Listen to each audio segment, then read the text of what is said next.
Welcome to the Dialectic. I'm Atul Singh, the Rajput. With me is Glenn Carle, the Wasp. I am the founder, CEO, and editor-in-chief of Fair Observer. We look at the deeper issues behind the news, we provide context, and we publish perspectives from over 3,000 authors from more than 90 countries. So if you want to read perspectives or hear perspectives you disagree with, we are the place to go to. We will give you your escape from echo chambers. Glenn is a senior partner at FOI. I'm a partner at FOI. He's a senior partner, so technically my boss of sorts. And we advise If only. And we advise companies and governments on geopolitical risk. And as you know, there's an awful lot of it going around these days. Today, we are recording a podcast on France. We've done one on Europe. We've done one on Germany. And thank you, all of you who have sent us magnificent feedback, including disagreements and critiques. In fact, especially disagreements and critiques, because we love to engage with you, of course, civilly and rationally.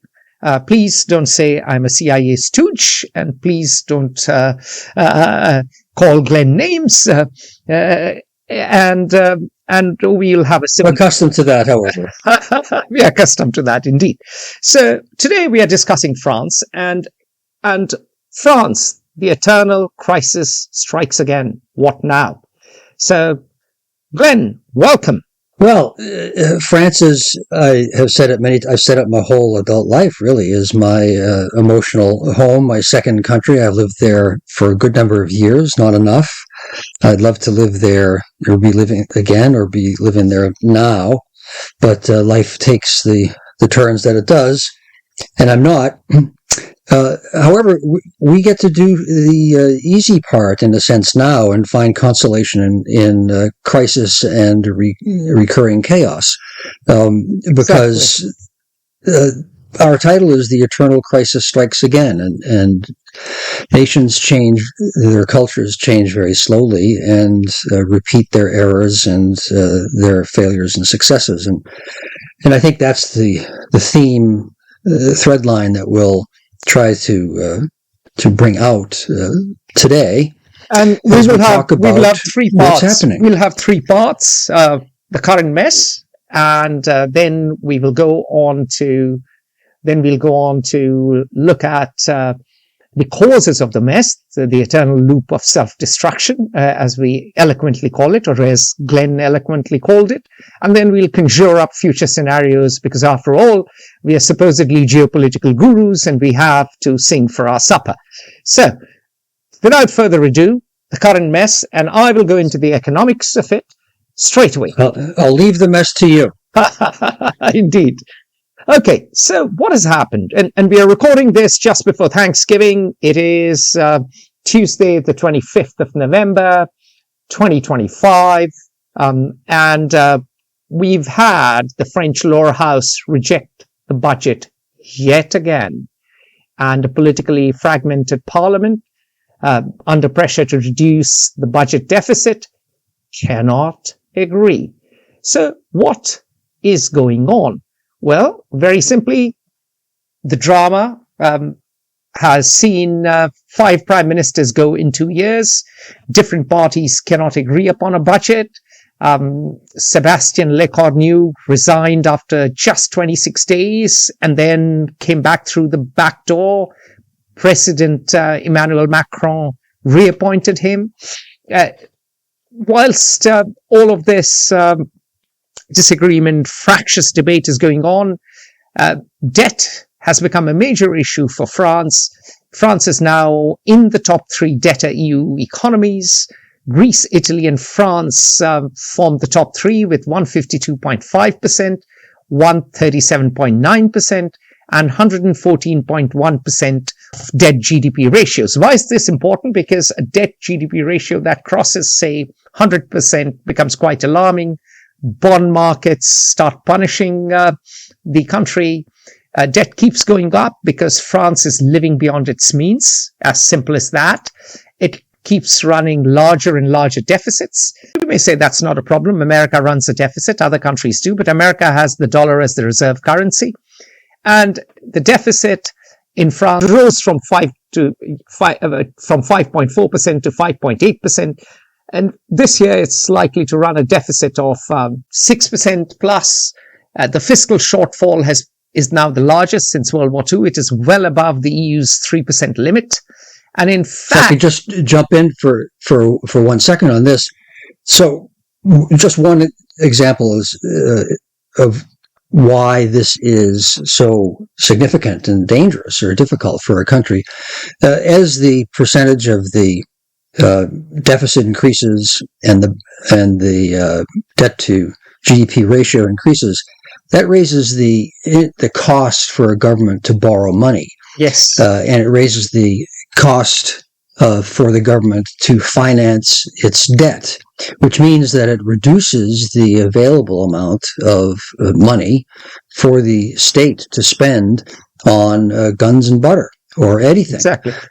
Which then means that no dreams can be realized to the extent that the society wants them so, and circumstances become ever more straitened. Yeah. It becomes progressively a crisis. So to put it very simply, let's say if you are a government, you're running a deficit, meaning you earn $105, you want to spend $125 or euros, whatever it is. You basically go out to bond markets, sell your bonds. Investors buy that bond and they demand an interest on that bond. So what happens is when you are a riskier country, then of course interest rates go higher. And that means that more of the government's budget ends up going to interest payments.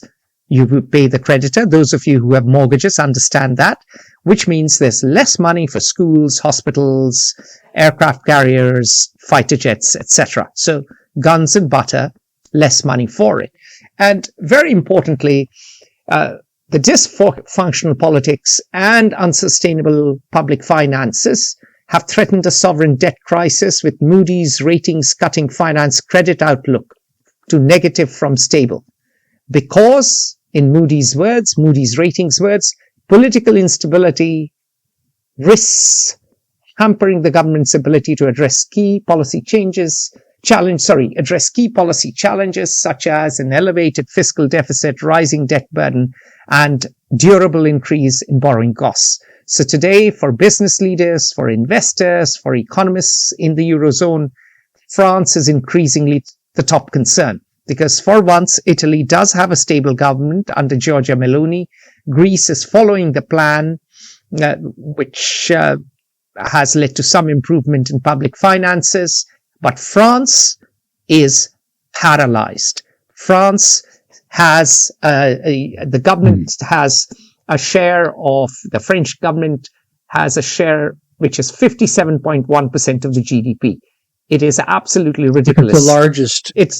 I think that's the largest of all developed economies in the world. I think it's larger than the Scandinavian countries. Exactly. And in 2020, actually, it was 61.1%. So it has dropped 4%. 2024, it was 57.1%. But still, it's I recall one of the times I was, of the several times I lived in France, when François Mitterrand was elected in 1981, that he had pledged never to cross the dramatic threshold, which would lead to a social and governmental crisis, of the government accounting for 40% of France's GDP 40 years ago. Wow. So, I mean, what is extremely important is, and this is something that we have to give a certain historian a lot of credit. This crisis is not new. It is something people have been commenting on for the last 20 years. And what is that crisis? Well, that crisis is very simple. That crisis is that France has been increasing its government spending enormously, bit by bit, and squeezing out private investment. All right? And what does this lead to? Well, it leads to it leads to something pretty sinister. For one, the clever people are emigrating. Increasing numbers of French people are emigrating. There was a time London was the sixth largest French city. France, since 1980, has had chronic high unemployment. France is not rife with economic opportunities. France's per capita income on social services is twice that of Canada's, yet social mobility was considerably higher in Canada. And as I said, as I referred to a historian, and this historian is Canadian, Timothy B. Smith.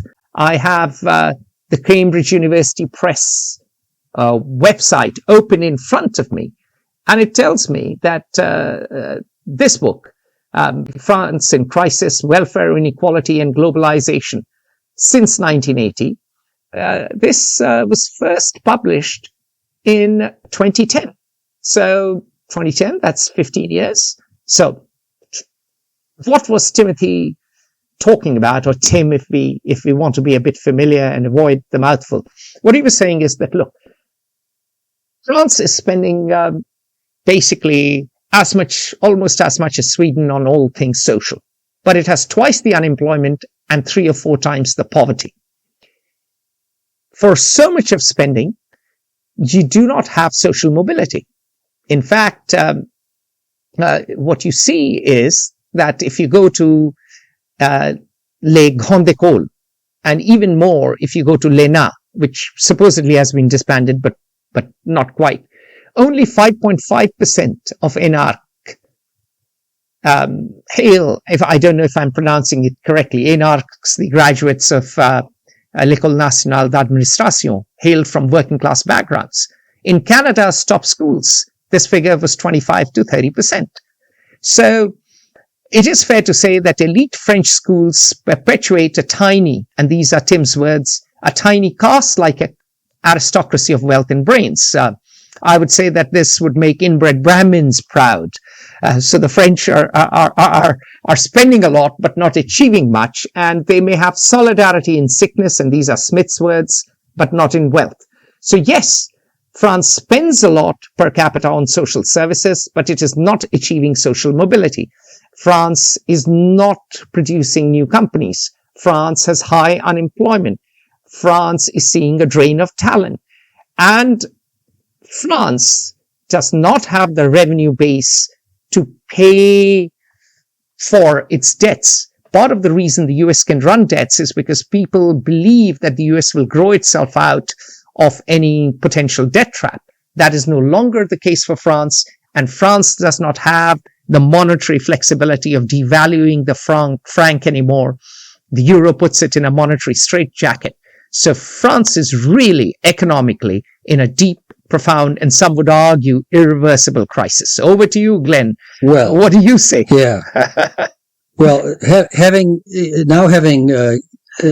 presented the brief from the French left, perhaps I'll talk about politics and the superstructure. Very quickly, before you get into the French left. Let's just say one more fact. Oh, you represented the French left right there. No, I did. I think the important thing I want to point out is that AP came out with a fantastic long report mapping regions of France. It is an excellent piece of work. This came out on November 23rd, 2025, updated at 1:05 a.m. Eastern Time. And what this pointed out was that an additional 1.2 million people have fallen below the poverty threshold in France, and France is the 7th largest economy in the world, since the 2017 election of France's pro-business president Macron. And what has happened is that the poverty rate has gone from 13.8% when Macron took power, and it barely shifted before, and it has ballooned to 15.4%. So for all the spending France does, God knows where the money goes, it's not leading to results. Over to you, Glenn. Well, the money goes into social services, to the 57% of the, I think you said it was, of the GNP that pays government functionaries employment and covers for, I think, the lowest number of working hours per worker per year of all developed economies. But let's turn from economics. You've described some of the wasteland tensions, crises, blockages, and so on that are in the current crisis. I will note an alarming point, if one is an American, that for all of the crises that you just described in France that are real, it has been assessed multiple times in recent years by economists that social mobility in France and in most of Western Europe, but in France is greater than in the United States today, the land of mobility and change, which is quite an alarming statement about France America. Is but low we'll itself. do segments in America. Just 5.5% getting to the top, Glenn. That is far lower than Sweden or even Canada. So if the US is worse than France, that's a separate podcast. That's a major crisis, sir. Well, it is. I mean, that's the metric for the admission to the top school in France, which is l'ENA, in that system. Whereas my comment referred to someone from what is defined as the lower class or working class rising to the upper class in that person's lifetime. Yeah. And there, the social mobility is greater in France than the United States. One has a better chance in France of starting life poor and becoming prosperous today than one does in the United States. But we'll bash the United States another time, probably. But let's talk about politics for a moment. We've canvassed a bit of the economic tensions that France needs to address and is currently living with or struggling with. And so what is the leadership doing about this? Or why is the leadership not able to do something about this? Or why is the society paralyzed? Well, certainly politics is pretty important. And the political system has proven incapable. This is almost a general statement in any democracy when you have a separation of powers and balance of powers where one side will cancel the other out, and that leads to paralysis often. However, in France, the political system has not been able to address these problems because, significantly, there is no parliamentary majority that is stable, really. And that is a situation that has become more acute and worse in the past, in recent decades, certainly in the last 15 years anyway. And if you can't have a stable majority, the government cannot pass legislation, be it social, economic, political, military, or anything else. And then when the government changes, the policies announced or implemented by one are undone by the succeeding government. So you have stasis, which is an impossible situation in times of crisis when something must be done. That any direction chosen, frankly, is better than none. But that has not been the case. So you have no parliamentary majority. You have, broadly speaking, a divided parliament between the progressive left and the conservative right. And saying progressive conservative, I think, simplifies things certainly far too much.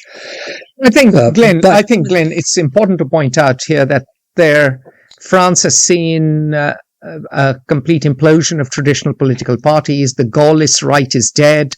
It's also important to point out that the traditional left is dead. Rassemblement National and a reincarnation of Front National, and you know much more about it because you lived under the father. I'll let you explain that, but they are closer on economics to the left. So the centrist bloc, which rallies behind Macron, may agree economically.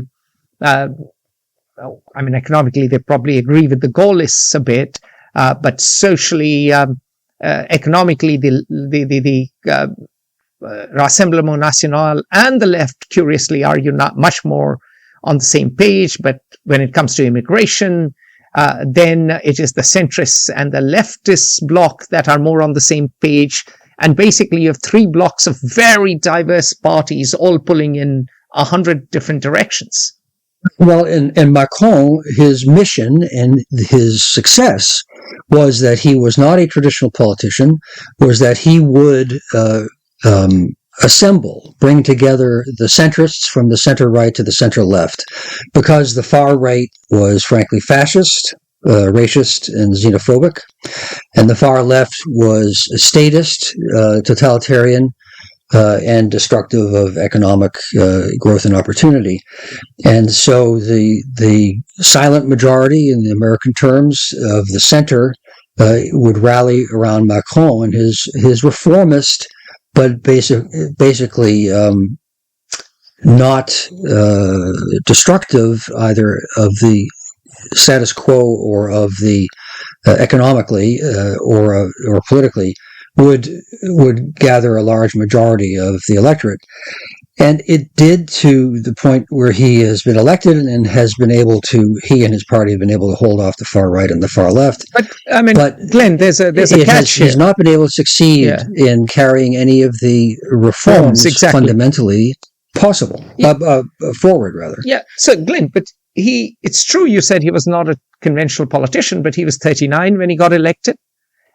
He was a former investment banker, but he had also gone, and I remember writing in 2017, The World This Week, another French Revolution. And I pointed out that, look, hang on a minute, he went to l'ENA, l'École Nationale d'Administration. He was also an énarque. He had served in President François Hollande's cabinet, Monsieur Flaneur, and then jumped ship to start his own party. Who was a socialist. He was a socialist, yeah. He was an investment banker turned socialist, a bit like New Labour. Macron became a bit like New Labour. And he's the son of doctors. He wanted to lead the EU. He also, thought of himself as leading a Jupiterian presidency. I mean, all French presidents have illusions and delusions of grandeur. Nicolas Sarkozy, who was sentenced to jail, talked about rupture.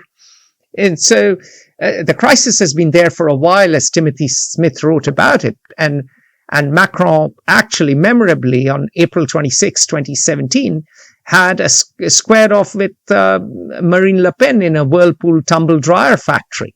And his point was that, look, we let capital flow, and that is how we build, that's how we are a dynamic economy. But he hasn't been able to push through any reforms. He's experienced the Gilets jaunes movement. He's not being able to push through a single budget. I mean, France is completely in crisis. Because the center, it seems, cannot hold or cannot constitute itself. And his hope, which is a quite sensible one, I can draw from the moderates of both sides for a majority, which seems to be the amorphous will of the French electorate, in fact, has not come to fruition. He has not been able to do so. Governments have continually fallen. I think we've had 5 French governments in the last 18 months or some crazy thing. But more important to me, and this I want to tee this up for you, Atul, than the twists and turns of today's politics, important as they are, because they decide people's fates and the fate of the government itself, is why is this happening? What is the point of this? Is this a function of current divisions or a function of structural weaknesses of the Fifth Republic, the current government system of France since 1958?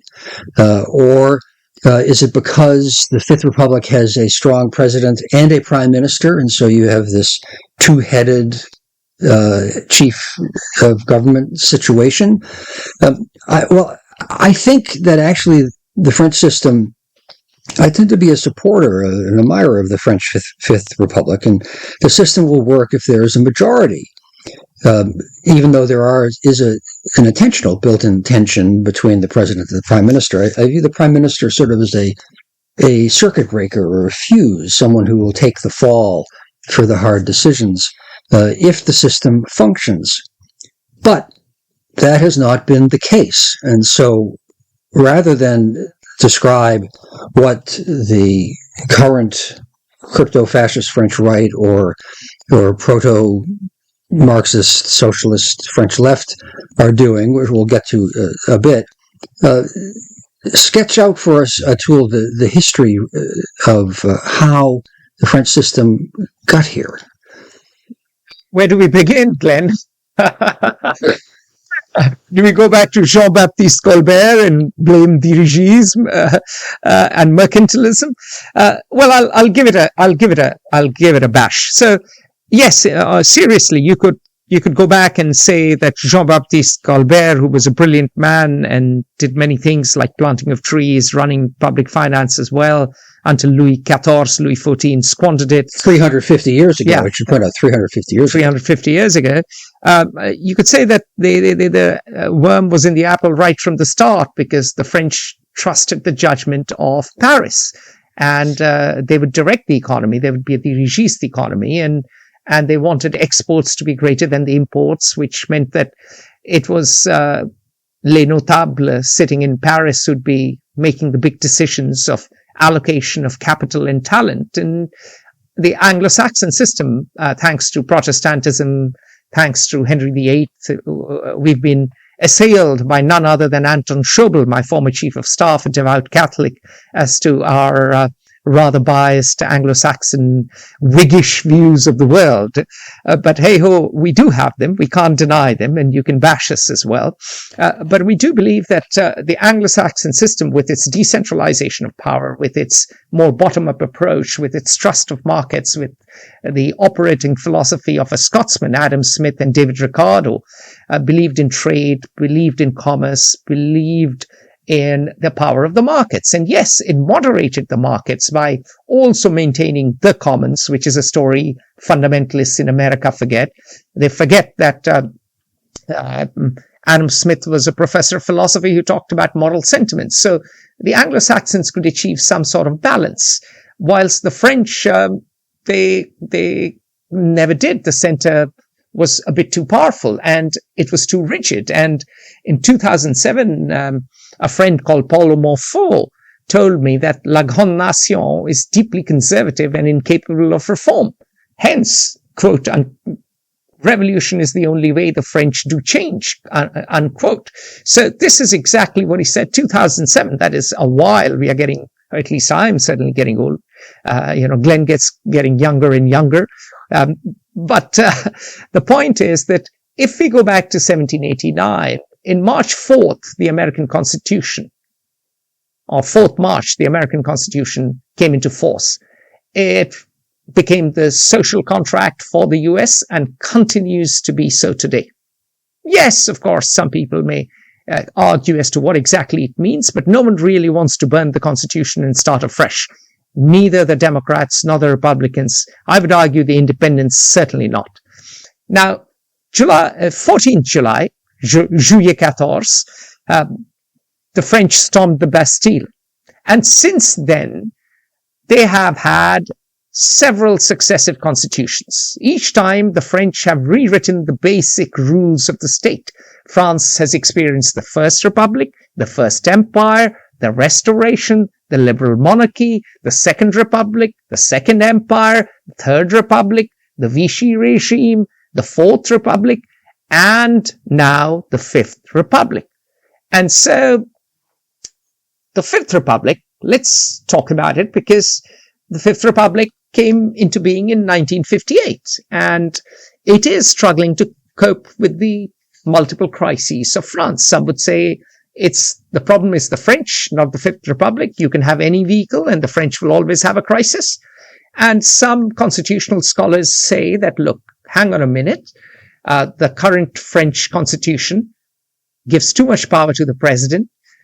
Most modern democracies and the last 4 French republics were far more democratic, transparent, and parliamentarian. Charles de Gaulle was a charismatic wartime leader who tailor-made the presidency for himself. And the French president is basically meant to have an almost mystical relationship with the French people, regal in tone, but resting on his democratic legitimacy. And certainly in his mind. In his mind, indeed. That is, and this presidential democracy, that France has created is very much like the monarchy. As a friend of mine quipped, obviously English, he quipped, he said, the president is the king. He's not just king, actually, he's the emperor. And you've had since then midgets like Bling Bling Nicolas Sarkozy and Flanby François Hollande struggle to... Oh, unfair. Struggle to fill the boots. You're maligning one of my classmates from Sciences Po. I won't stand for that. Not at all. Struggle to fill the big boots of the towering Charles de Gaulle. So they're finding his boots too big to fill. The further in the past one recedes until oblivion, the larger one looms. Well, he was tall, let's be honest. Your point... But this is, let me very quickly make this point, is that many constitutional scholars and indeed political analysts say that if France had chosen the presidential system like the US, they would have made one decision, one way or another. You'd have had a treasury secretary, and then something would have been done, right or wrong. Now, because Charles de Gaulle never was interested in economics, he was much more of a national security, foreign policy chap. Remember, he kept alive the spirit of resistance during World War II. He took France out of NATO. He genuinely believed France was la grande nation. And Glenn, you read his work and you say he writes beautifully.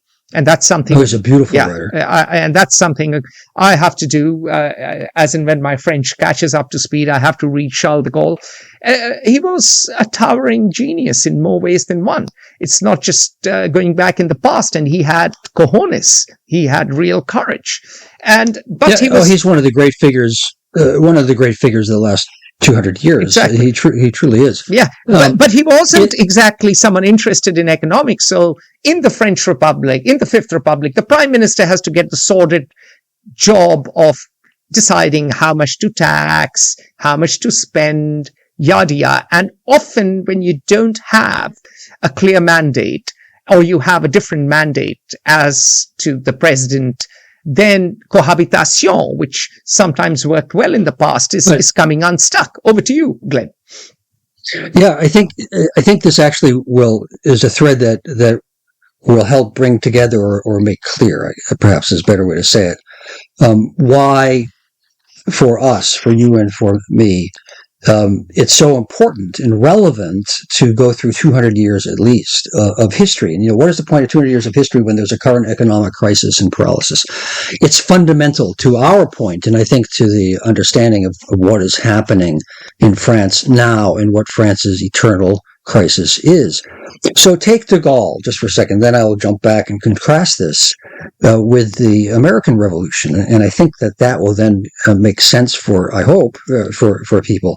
De Gaulle is a brilliant writer, and in his memoirs of World War II, it opens, and I may miss one word or two, but I recall, because it's so beautifully written, it's one of the famous lines in French letters. The beginning of his memoir, which is Pendant toute ma vie, je suis fait une certaine idée de la France. La France ne peut être la France sans la grandeur. All my life, I have had a certain conception of what France is. France cannot be France without grandeur. Those are ringing words. What did Louis XIV He does write with panache. What is attributed? He does write with panache, Glenn. Yeah. What beautiful prose. What is attributed to Louis XIV from 350 years ago. He said, "L'État c'est moi." The state is me. I am the center of the state. I am it. Now, why is that important? It shows a continuity of how France views the role, or many do, decisive individuals in French history, have viewed the role of the state and its relation to society as a whole. Contrast this with the American experience, the maligned by our critics Anglo-Saxon perspective, which is that the state, certainly in America, exists at most to serve the people, really to get out of the way, to do nothing except to unfetter citizens so that they may do what they wish, rather than having a mission itself. That's diametrically opposed to the conception of the French state. So what you had in the American context was a revolution in 1789, we'll call it, the American Revolution 1775 to 83. A revolution from below that created a national government that reflected the dispersed civil society and conception of government in America at that time. And that had already been the case in colonial America for 150 years. One of the soldiers in the revolution was asked 50 years after the Revolutionary War in America ended, why did you fight against the crown when everybody knew that or believed that Great Britain was the most liberal government in the world at that time? And he said, because we were fighting because we would not let them tell us how to live, and we would continue to govern ourselves as we had always done. And that is true. The crown was far away, and people did have self-government. That's how the society evolved from the get-go. Now, there was hierarchical and imperfect and all that. Those things are secondary to the larger story. Contrast that with France, where France was, like most other societies on earth, feudal, parochial, and hierarchical. You had different provinces which had their own nobilities and so on. And the great mission and success of Louis XIV really was to unify France into a single state. The state is me, l'État c'est moi. And he triumphed progressively over the feudal lords and created one state. And then his great minister, Colbert, to whom Atul alluded, his great mission was to make this an efficient state and a powerful one. And so he centralized economic decision-making. He took power away from the regions. He created a network of national roads and canals. None of this was done in the United States. It was done organically from below, if at all. The state was intentionally kept weak, which is the opposite of France. And this led to French greatness. Very quickly, Glenn. 1 second, Atul. Jump ahead 350 years to de Gaulle's opening lines of his memoirs in the 1950s. He wrote them. France cannot be France without grandeur. And the central state represented the mission of the nation. That's the opposite. Well, that, I think, is directly relevant to the crisis we're having now. But before I get to that, now in France, I get to that, I'll pass over to you, Atul. Sorry. I was going to support you, Glenn, and give you a couple of factoids or facts. So, as you said, Louis XIV tried to create a state and weaken the regions, weaken the barons, weaken the feudal barons. And to do so, he needed a standing army. And to do so, he needed gold to pay the soldiers, or silver, l'argent, which literally, argent means silver, right? Money is literally silver. Mm-hmm. And so for that, Colbert had to run an efficient state, increase the revenues of the state, have exports greater than imports to get that money in. And the two questions that always come in us when we talk about a state, and this is something Olivier Lavinal, whom I call Monsieur Panache, whom you know, who also played rugby for Sciences Po, as did you. He always poses two questions. What is the unit of power, and what is the heart of power? And you, as you explained so beautifully, the unit of power became the state, and the heart of power became Louis XIV. And that led to a certain perception of history, a certain reality of tradition, and a certain establishment of structures. And even when you have Napoleon coming to power, that tradition of the strong man never goes away. And it is Napoleon who brings in the Napoleonic Code, who does away with the complete mishmash and confusion after the revolution. It is Napoleon who brings in weights and measures, the way you number houses along the street. He brings in the Grand Cour. He promotes an aristocracy of merit, but it is an aristocracy nevertheless. And so France is used to the state defining and determining the course, not just of society, not just of the lives of individuals, not just of the economy, but of the very perception of the French nation. And this idea of grandeur, panache or whatever, this Gallic flair is deep in the French soul.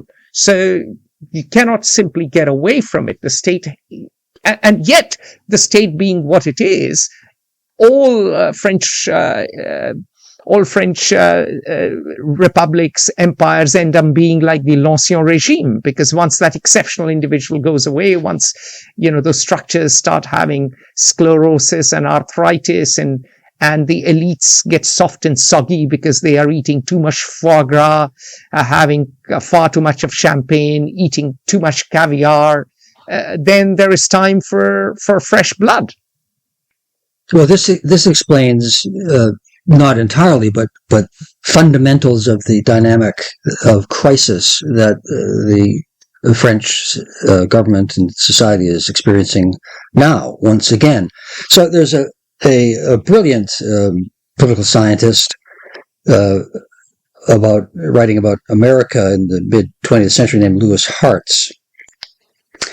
And he noted, many others have too, but he put it beautifully, that the American Revolution was a profoundly conservative one to preserve, as I mentioned before, 6 generations of rights and practice. And the result of the American Revolution was a decentralized society, more or less creating a distant and a fettered state. The French Revolution, however, sought to behead the king and the state, absent a civil society or institutions necessary to replace the monarchy that it had just decapitated. And the result is a centralized democracy and a dynamic where the state is looked to, resented as the oppressor of individual freedoms and the creator of the problem, but is looked to as the only possible savior. And thus you have this recurring cycle of looking to the state, resenting the state, beheading the state, and repeating the cycle. I think before we move... Sorry, have you finished, Glenn? On the political part, yeah. So, Glenn, we must pay homage on the political part to de Tocqueville.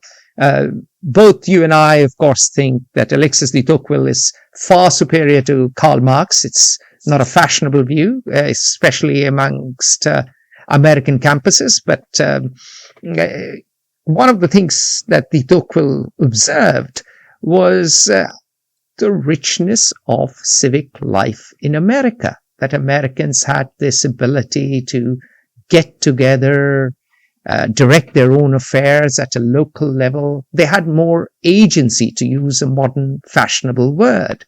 And that is what struck him when he traveled around the US and wrote his magnum opus.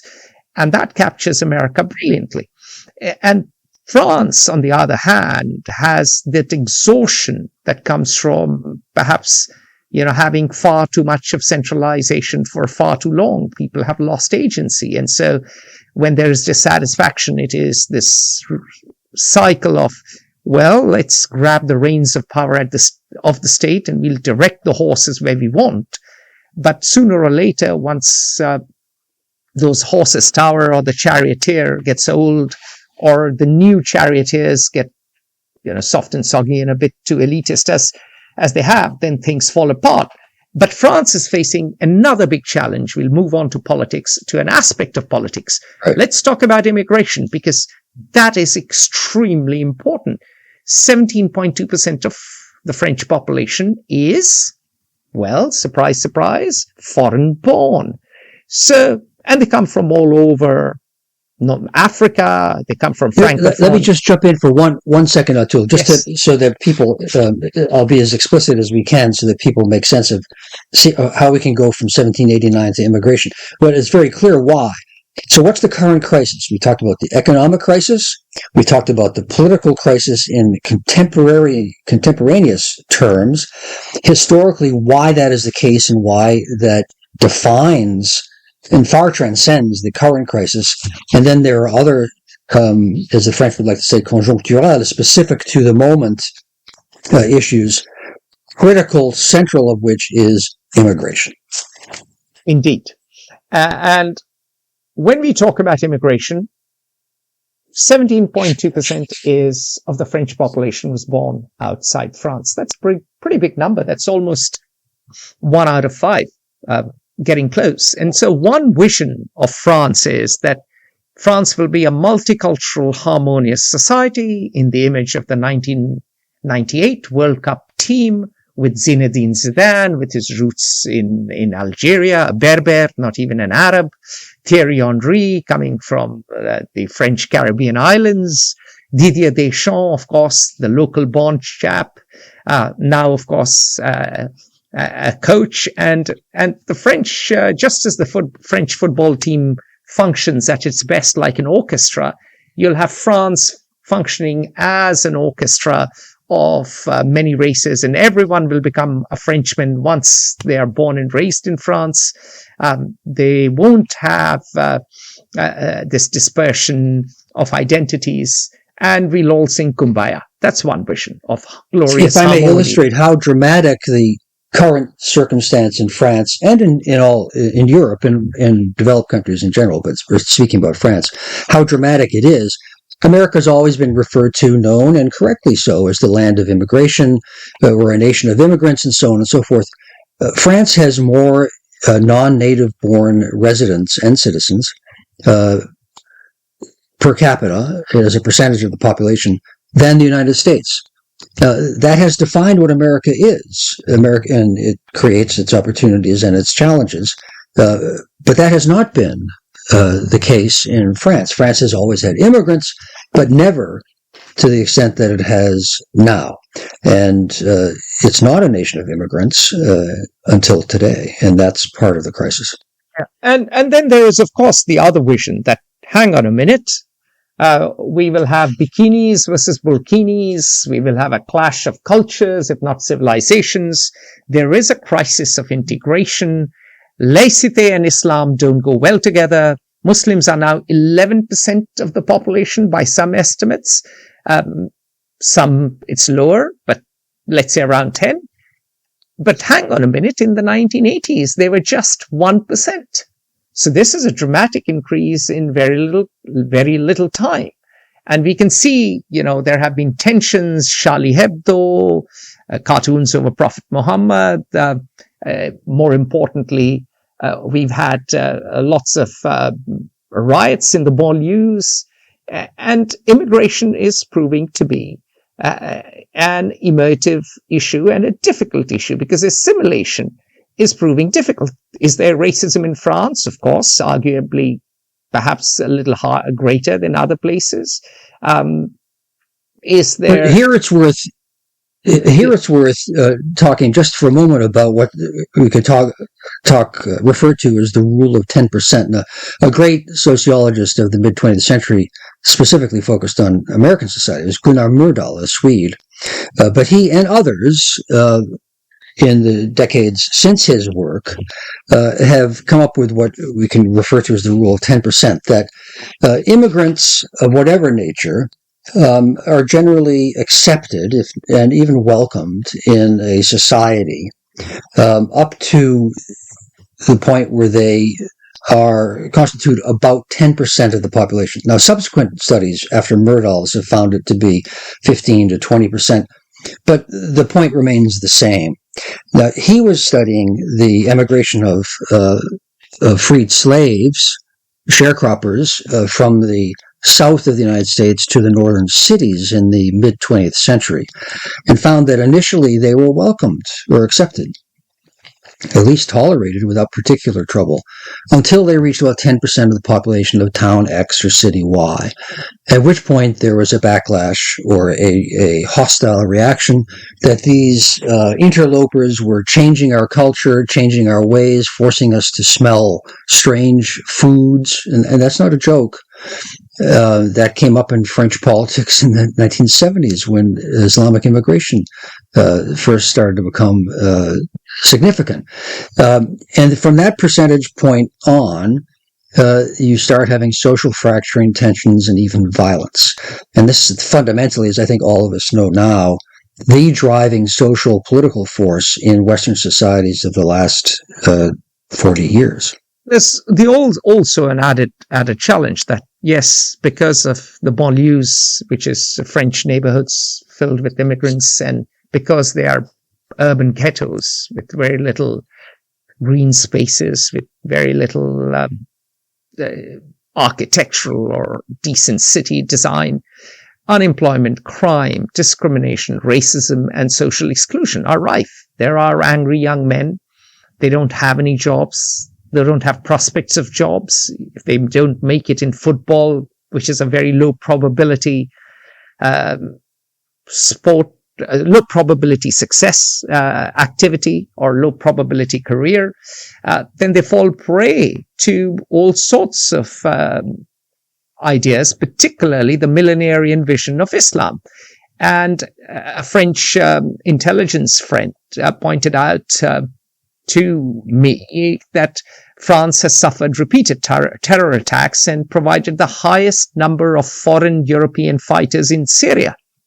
And he said, we are facing a ticking time bomb, the radicalization of young Muslim men, the calls, for instance, of, yes, we should be able to wear our religious symbols, which goes against laïcité, which is a fundamental feature of the French Republic.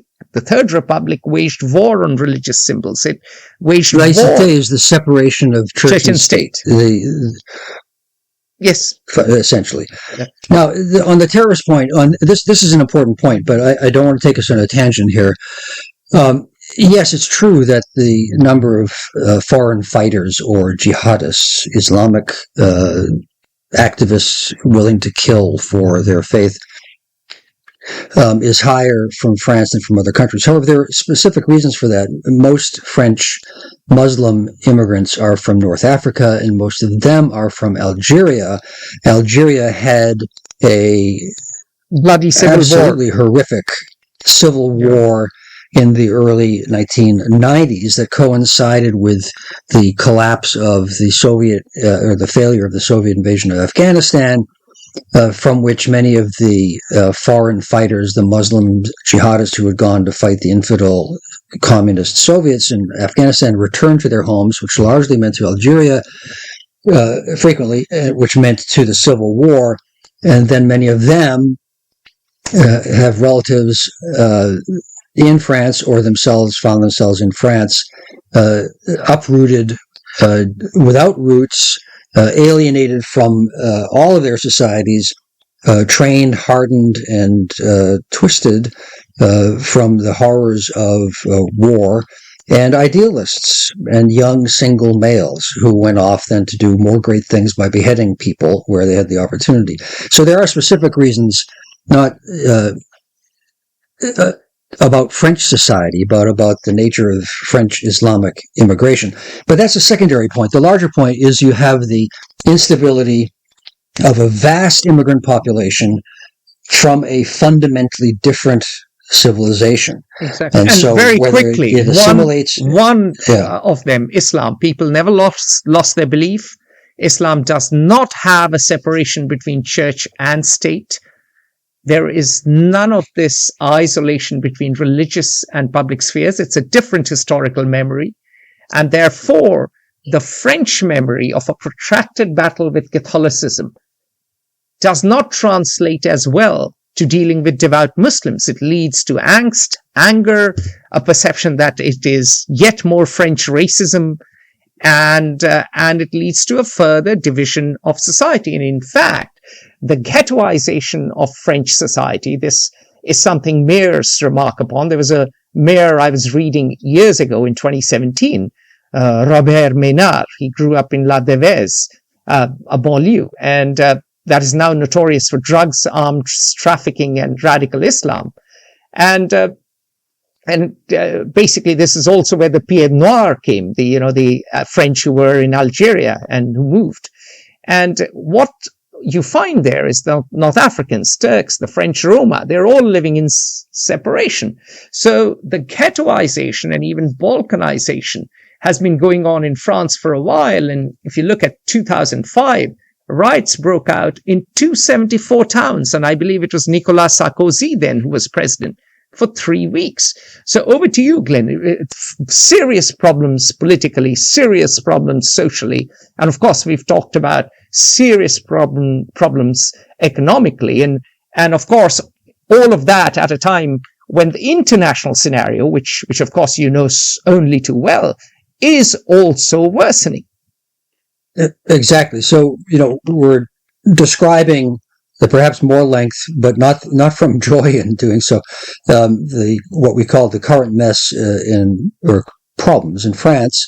We describe the economic ones, the political ones, the immigration, social ones, and now, of course, the world as a whole has changed, is changing more as we observe each day now than it has changed since 1945. And the international situation is far more unstable than it has been in anyone's lifetime, almost, other than my mother-in-law, who's 90 years old. And I'm 69, and I have lived in one world until now, as we all have, but we no longer do.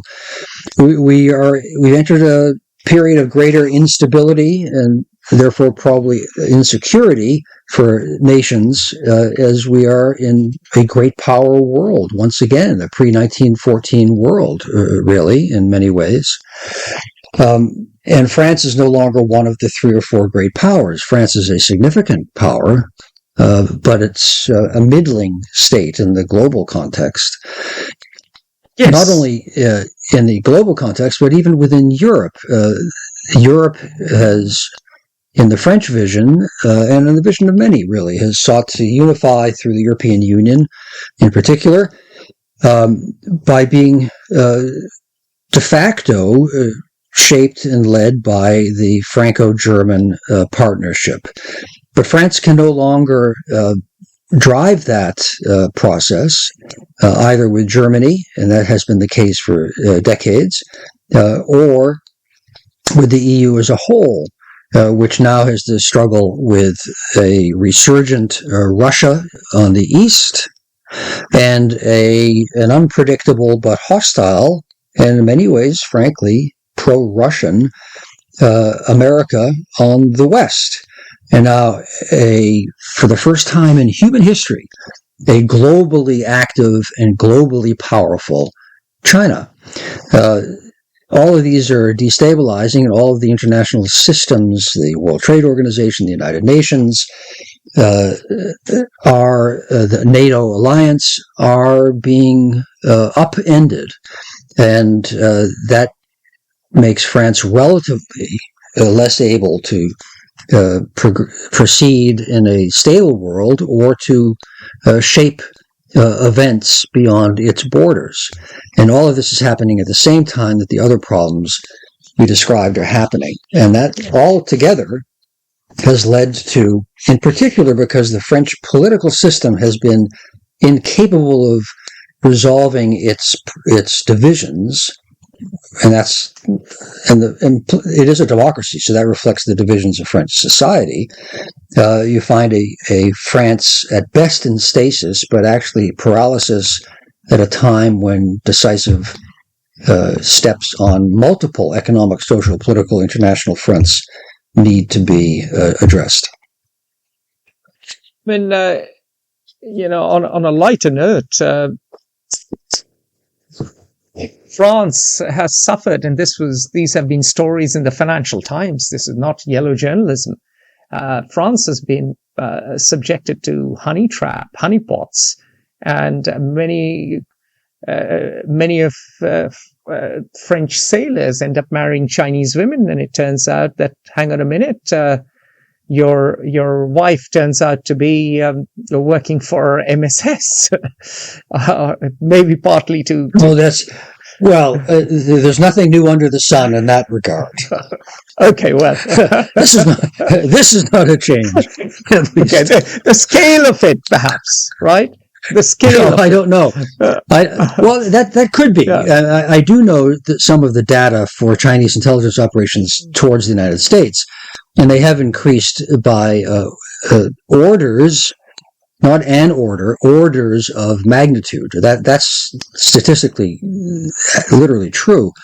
So I wouldn't be surprised that is also true in China. But that reflects the fact that, as I just said, China's never played a global, dynamic international role until now, until the last 15 years, really.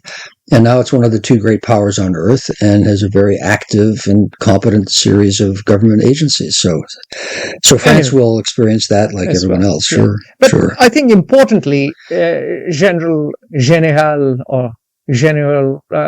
Fabien Mandon has warned that France should be prepared to lose children in the face of Russian threat. So clearly now the French leaders are trying to prepare their population for military. But the reality is that France, as a state, as a society, and even as an economy, is in such a crisis, is in what you call the eternal loop of self-destruction, that it seems it is really hard to do so. We've talked about the state. We've talked about how Louis XIV, Colbert, etc. centralized power. You have corporatism, dirigism. You have indicative planning. You have mercantilism. These are all guiding principles of state policy. The civil society institutions are weak. The relationship between l'État and citoyen is one of expectations as well as dependency. Unlike the Anglo-Saxon separations of power, dispersion of power. I mean, you look at the UK, the British parliamentary system ensures that the British Prime Minister has to go toe to toe every week and face Prime Minister's questions and is accountable. Maybe ineffectual now, but just, you have a greater. UK is also a centralized state, but not as centralized as France. And in Germany, you have the different Landers, the different states. You don't have the same power in Berlin. And we've touched upon this in our podcasts. In Europe, the Protestant versus Catholic plays out. The individual initiative versus communitarian expectations / demand plays out.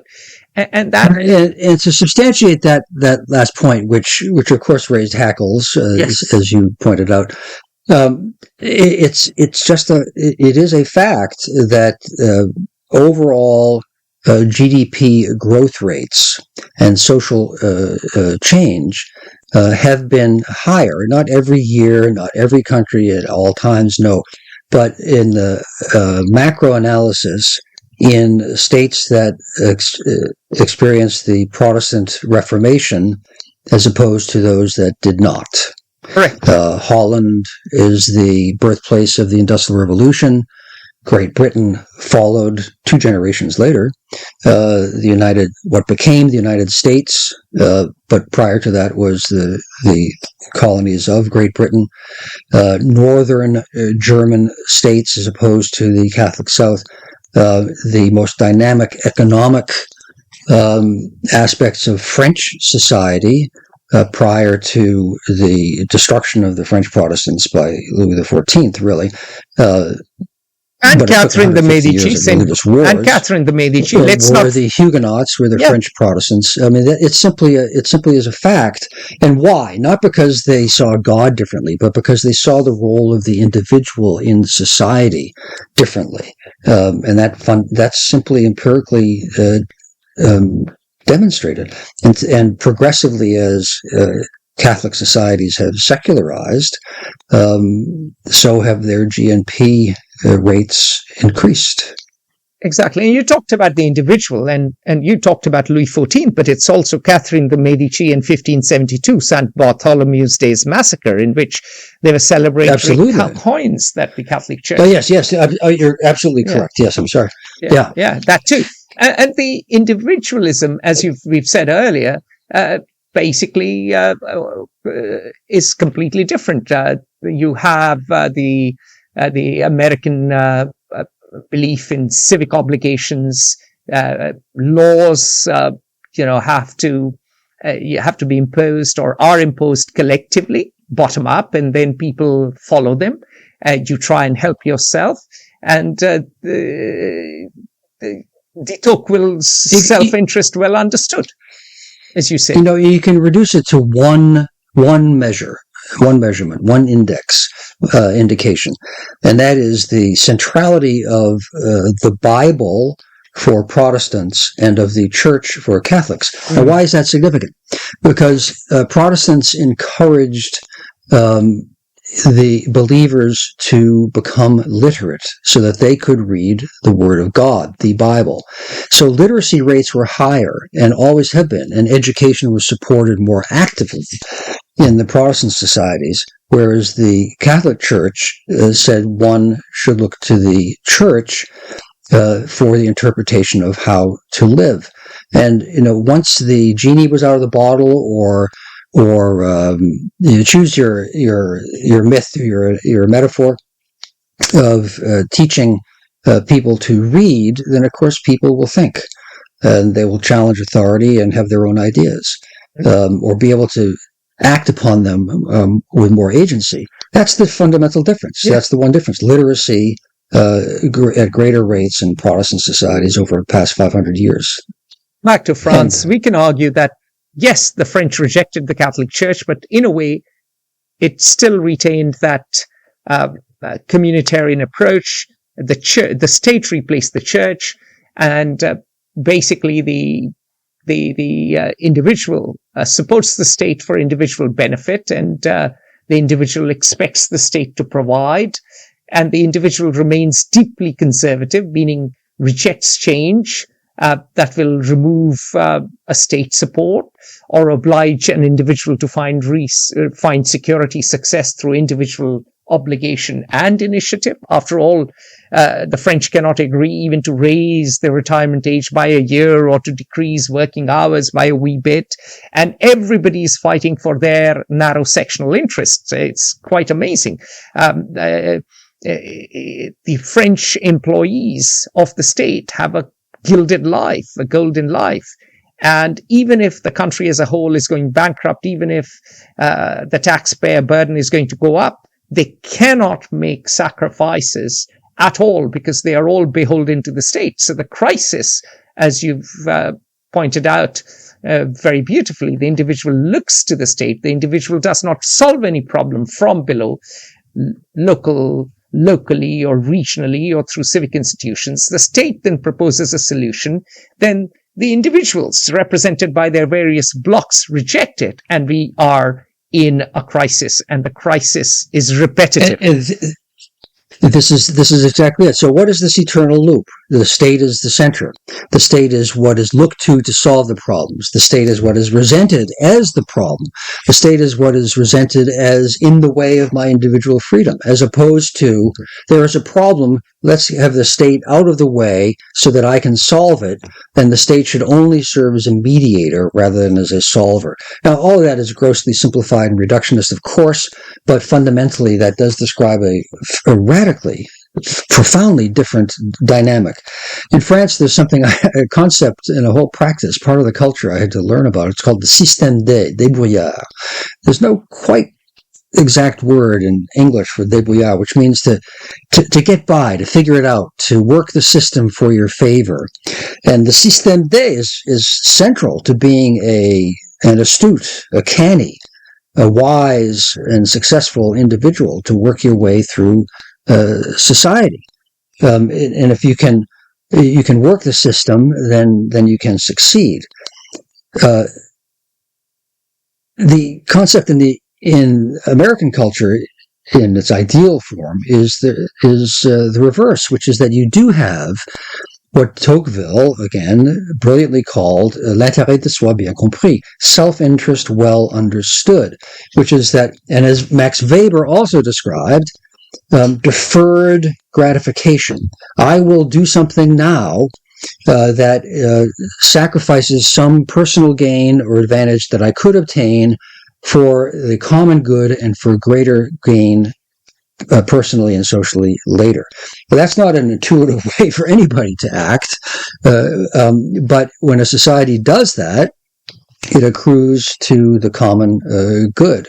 And you don't have the tragedy of the commons invariably. The système D is only a fool would not graze his cow when he has a chance, because if I don't, somebody else will.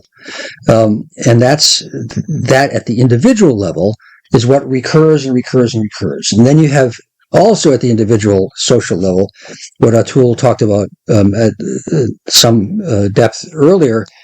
Let's take the two great public figures of the day. Well, the significant public figures in France today. You have President Macron, who went to l'École nationale d'administration, as Atul said. That is, in the French context, the equivalent of rolling Oxford, Cambridge, Harvard, Yale, and MIT into one. Over 50% of all French members of cabinet since World War II are graduates of l'ENA. It defines everything. Now, Macron I think is a highly impressive individual, but he is a caricature of the énarque, the graduate of l'École nationale. He's elite. He views himself as better trained, which he is, and more able, which in many ways he is, to make decisions than the average Joe or Jean-Pierre or Marie-Jeanne. But that he will also be resented as one of the 5%. One of those who went, whereas everybody else cannot get into that school, however talented they might be. That's not completely true, but that's certainly the perception and much of the reality. On the other side, you have Mélenchon, who is the leader of La France Insoumise, the French left. He's from the far left. He's a former Trotskyist. He studied philosophy. He studied political philosophy. And then he went into government, and he spent his time denouncing the oppressive state and whilst working for the state. Very interesting. While working for the state. Yeah. That's right. That's right. So you can't have more. I mean, I think Walt Disney designed these characters. They are so stereotypical, and they make me, as the Mayflower WASP descendant who went to Harvard, either have good company or pale in comparison. But that sort of social stasis, political stasis, with the social dynamics of the individual's perception of the state, is why France is in, quote, the mess that it's in. So, future scenarios, Glenn, what happens? I mean, I have a grim view. I think the bond markets could rebel. Eventually, France may not find the money to keep continuing its party. Remember, 1789 occurred because of an economic crisis, the price of bread. And of course, it was a Parisian mob who took hold of Louis XVI. It wasn't exactly a national revolution to begin with. And so clearly something's got to give, God knows what. The Fifth Republic could implode because it doesn't satisfy anyone. It has been in crisis. We may be looking at a Sixth Republic, which is either presidential or parliamentary, who knows what. People have talked about rupture, Nicolas Sarkozy, Monsieur Bling Bling. He talked about rupture as opposed to evolution. As my friend once said, France doesn't do reform, it does only revolution. I'm paraphrasing. And then what happens? What is that revolution? Is it the far right coming to power? Strong chance. Marine Le Pen is winning. AP did this fantastic story, which I really liked, which mapped out all the regions, all the 96 regions of France, found that poverty was increasing, and France's poorest regions were backing Le Pen's party as support for Macron wins. So what we are seeing is that concerns about economic well-being, concerns about the rising immigration, concerns about assimilation, all of that is leading to a big lurch. France has a low-growth economy. It has rising debt. It has high unemployment. France has a welfare state that is dysfunctional. Social mobility, which is pathetic, maybe better than the US, but certainly worse than Canada and Sweden and other countries. It has minorities that are restive. It has a question about the assimilation of Islam, religious young Muslim men, angry, unemployed, and congregating by mosques. And during this time, what France will need is a new direction, a new social compact, a new kind of economy.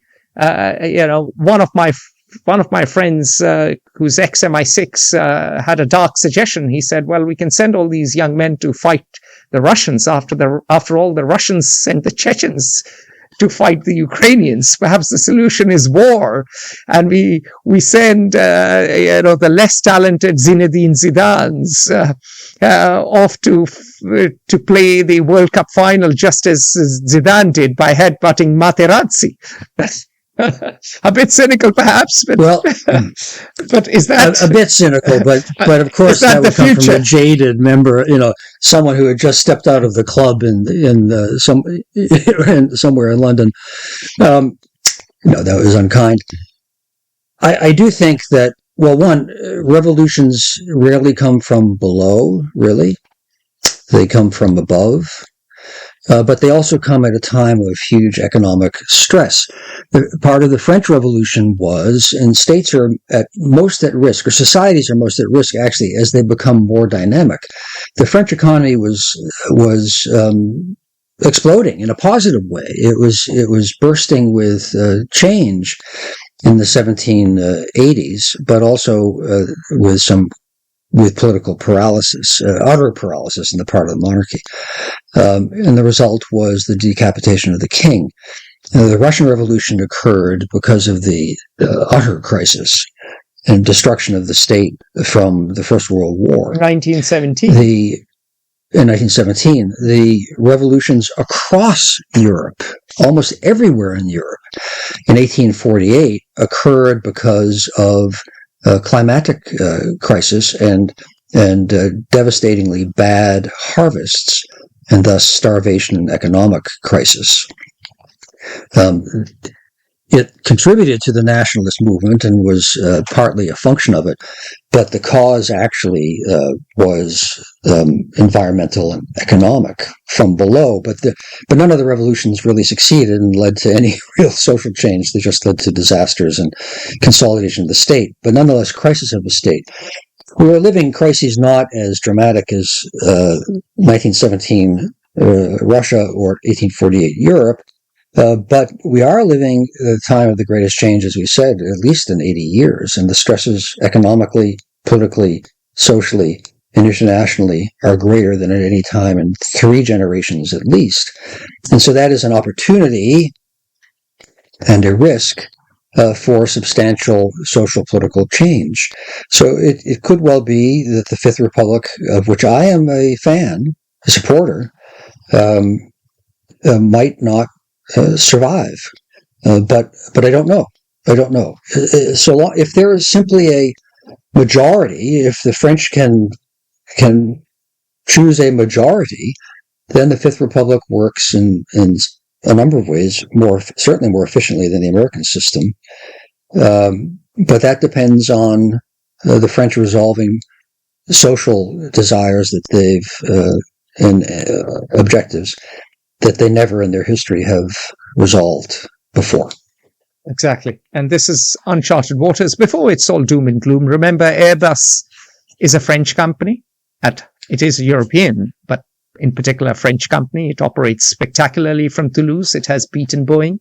The French have Rafale jets. The French have a strong navy. The French have nuclear power. The French still the world's leading nuclear industry. Yeah, the French still have luxury goods. It is. This is really important, Atul, because we've bashed, not intentionally bashed, we've painted a pretty distressing picture of all the challenges France is facing. But I do have to say, my French friends and associates they've said to me over the years, "Oh my gosh, this is bad, that is bad. What problems, so on and so forth."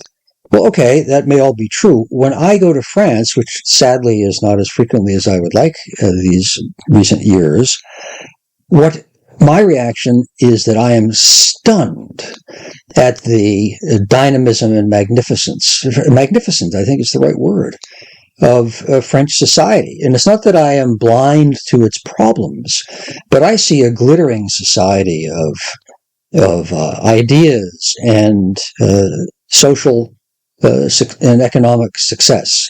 So all of these problems are quite relative, and most anyone on earth would be a lucky, fortunate person to be able to live in France society for all its woes. Exactly. And what I was going to say was along similar lines. France has high degree of human capital, a lot of talent, and France has a lot of wealth accumulated over centuries. France has the wherewithal, whether it is diplomatic or technological, or for that matter, economic.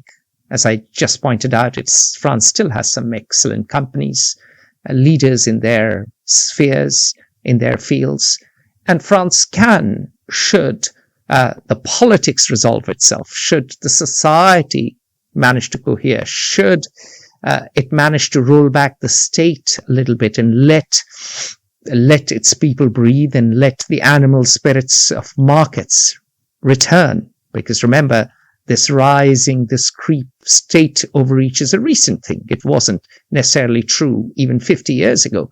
And should that happen, France could have yet another glorious innings, and France will remain, if not the top dog in the world, maybe not la grande nation and the first amongst equals, but certainly one of the two great powers of Europe, France and Germany together. And it could very well have a glorious next 20, 30, 40, 50 years. It is not running out of water. It is not running out of trees.